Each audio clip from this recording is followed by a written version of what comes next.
आखिरकार दुनिया के तमाम मुस्लिम देशों ने एक साथ आने का फैसला कर लिया है। अभी ये छोटे स्तर पर एक दूसरे के साथ जुड़ रहे हैं, लेकिन आज नहीं कल ये सभी देश मिलकर के एक ऐसा मजबूत संगठन बना लेंगे जिससे ये दुनिया के कई इंपॉर्टेंट सेक्टर्स पर अपना कंट्रोल जमाने वाले हैं। फिलहाल के लिए अभी इनका एक साथ आने का मकसद है कि किस तरीके से इजराइल और अमेरिका के कंट्रोल को दुनिया से कम किया जाए। और इसी से जुड़ी हुई कल एक ऐसी खबर हमारे सामने आई जिसे सुनकर के आप खुद हैरान हो जाएंगे। सिर्फ इतना ही नहीं बल्कि अमेरिकी राष्ट्रपति जो बाइडेन और इजराइल के प्रधानमंत्री बेंजामिन नेतन्याहू के बीच में एक इम्पोर्टेंट फोन कॉल होती है और इजराइल जिस तरीके से अपना अग्रेशन दिखा रहा है, इस चीज को लेकर के दोनों नेताओं के बीच में काफी देर तक गाली गलौच हुई। इसके अलावा भारतीय सेना में शामिल होने वाले 114 फाइटर जेट्स में राफेल को शामिल किया जा सकता है। वहीं जल्द ही भारतीय नौसेना को 2 एडवांस परमाणु सबमरीन मिलने वाली हैं। आज के इस वीडियो में हम 5 इंपॉर्टेंट अंतर्राष्ट्रीय खबरें आपको बताने वाले हैं। यदि आपको हमारी ये न्यूज सीरीज पसंद आ रही है तो आज के इस वीडियो को लाइक, चैनल को सब्सक्राइब जरूर कीजिएगा। दोस्तों, यदि आपको याद हो तो लास्ट वीडियो में हमने आपको बताया था कि कुछ समय पहले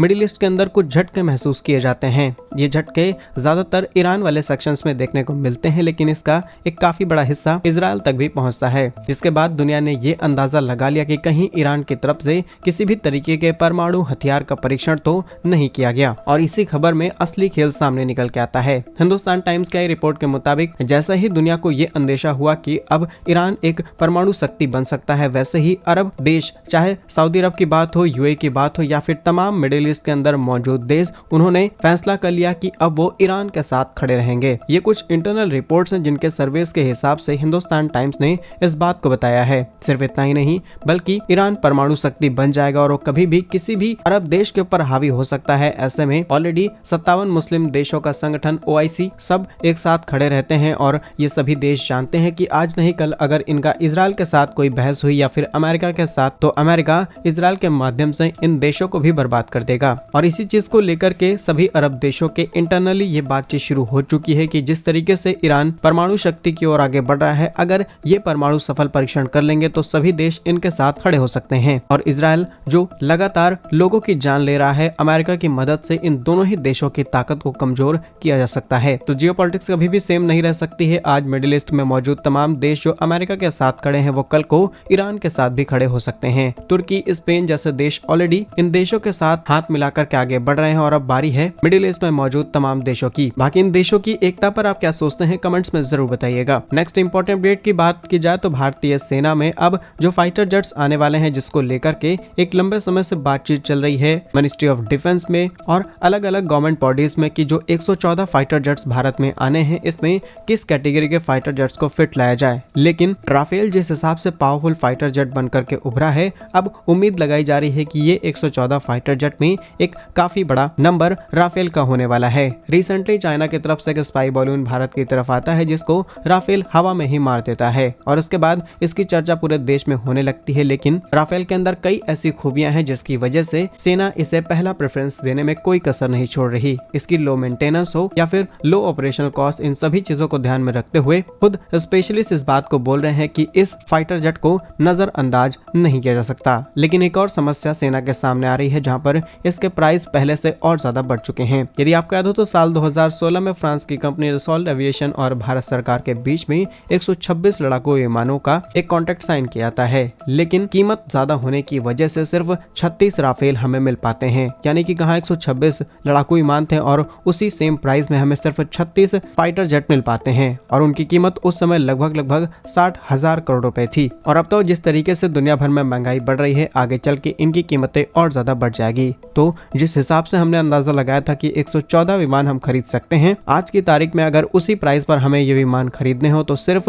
20 से 25 ये फाइटर जेट्स भारत को मिल पाएंगे। अब भारत के पास 2 ऑप्शन है, या फिर हम किसी और फाइटर जेट की तरफ जाएं या फिर हम अपने डिफेंस बजट को बढ़ाएं। आपके हिसाब से भारत को यहाँ पर क्या फैसला लेना चाहिए, कमेंट्स में अपनी राय जरूर बताइएगा। नेक्स्ट इंपॉर्टेंट अपडेट की बात की जाए तो recently cabinet committee on security की तरफ से 2 इंपॉर्टेंट प्रोजेक्ट को अप्रूवल दिया गया है, जिसमें 31 MQ-9 ड्रोन्स हम खरीदने वाले हैं अमेरिका से। लेकिन इसमें 2 सबमरीन के प्रोजेक्ट को भी पास किया गया है, जहां पर 2 नई सबमरीन भारतीय नौसेना को मिलने वाली है और ये दोनों ही न्यूक्लियर पावर अटैक सबमरीन रहने वाली हैं। फिलहाल इस प्रोजेक्ट की कॉस्ट करीब 45,000 करोड़ रुपए की होने वाली है, जिसमें डोमेस्टिक मैन्युफैक्चरिंग को प्रमोट किया जाएगा। लाइक L&T और अलग अलग शिपयार्ड कंपनीज यहाँ पर पार्टिसिपेट कर सकती हैं। ये पूरी मैन्युफैक्चरिंग भारत में ही की जाएगी। नेक्स्ट इंपॉर्टेंट अपडेट की बात की जाए तो प्रधानमंत्री बेंजामिन नेतन्याहू नेतन्याहू और अमेरिकी राष्ट्रपति जो बाइडेन के बीच हुई कैसी बहस से सामने निकल के आ रही है, जिसकी बहुत कम बात की जा रही है। असल में खबर थोड़ी सी पुरानी है, लेकिन इसका खुलासा एक लंबे समय बाद हुआ है। आपको बता दें, करीब 1 साल इस घटना को हो चुका है जब हमास की तरफ से इजराइल पर हमले किए जाते हैं, और इस चीज को लेकर के इजराइल ने लगातार बदला लेना शुरू किया। उसने हमास, ईरान, हिजबुल्लाह किसी को छोड़ा नहीं। और इस चीज को लेकर के जब इजराइल लगातार अमेरिका से मदद मांगता रहा तो अमेरिका ने मदद भी की। लेकिन जब इजराइल और ज्यादा गुस्से में आने लगा, तब इस चीज को कंट्रोल करने के लिए बाइडेन और नेतन्याहू के बीच में एक फोन कॉल की जाती है, और इसी फोन कॉल के दौरान दोनों नेताओं के बीच में गाली गलौज तक होती है। इस चीज को लेकर के अमेरिकी पत्रकार, जिनका नाम है बॉब वुडवर्ड, इन्होंने अपनी एक पुस्तक में इस चीज पर खुलासा किया है। उन्होंने कहा कि दोनों नेताओं ने जब फोन पर बातचीत की तो एक दूसरे को गाली गलौज दी, बहुत सारे आपत्तिजनक शब्दों का इस्तेमाल किया गया, और बाइडेन की तरफ से जो शब्द किए गए थे उन्हें हम एज इट इज आपको सुनाते हैं। उन्होंने कहा कि वो काम चोर नेतन्याहू एक बुरा आदमी है। साथ ही बाइडेन ने नेतन्याहू पर काफी ज्यादा चिल्लाया, नेतन्याहू क्या बकवास है, आप जानते हैं कि दुनिया भर में इजराइल के बारे में क्या धारणा बन रही है कि आप एक दुष्ट नेता हैं, और भी बहुत सारी बातें की गई, लेकिन वुडवर्ड की बुक में ये सारी बातें कोट की गई हैं। बाकी इस खबर पर आप क्या सोचते हैं, कमेंट्स में जरूर बताइएगा। नेक्स्ट इंपॉर्टेंट अपडेट की बात की जाए तो भारत ने तैयारी कर ली है कि ग्लोबल साउथ को अब कर्ज मुक्त बनाया जाएगा, और भारत की इस तैयारी को देख करके चीन को काफी ज्यादा बुरा लग रहा है, क्योंकि चीन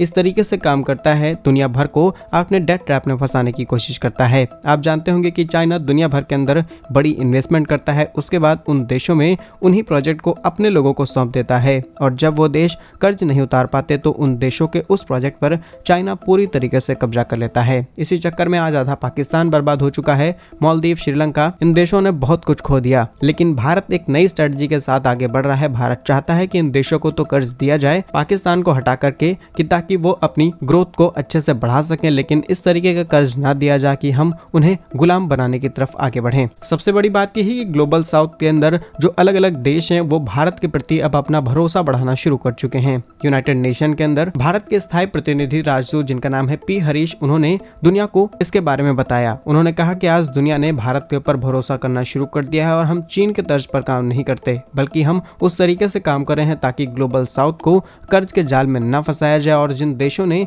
इन्हें फंसाया है उन्हें बाहर निकाला जाए। हम अलग अलग देशों को लोन देंगे, डायरेक्ट लोन दिए जा सकते हैं, कई प्रकार के लोन ऑफ क्रेडिट दिए जाएंगे, ताकि इन देशों को कर्ज के जाल से बाहर निकाला जा सके और सब देश अपनी आजादी के साथ आगे बढ़ सके। सबसे बड़ी बात यही कि ग्लोबल साउथ के अंदर जो अलग अलग देश हैं वो भारत के प्रति अब अपना भरोसा बढ़ाना शुरू कर चुके हैं। हम अलग अलग देशों को लोन देंगे, डायरेक्ट लोन दिए जा सकते हैं, कई प्रकार के लोन ऑफ क्रेडिट दिए जाएंगे। तो ग्लोबल साउथ को लेकर के भारत के द्वारा लिए गए इस फैसले पर आपकी क्या राय है, कमेंट्स में जरूर बताइए। इस वीडियो पर आपको जो भी ओपिनियन है आप कमेंट में लिख सकते हैं। भारत के ऐसे ही वीडियोस पाने के लिए वीडियो को लाइक, चैनल को सब्सक्राइब जरूर कीजिए। वंदे मातरम, भारत माता की जय।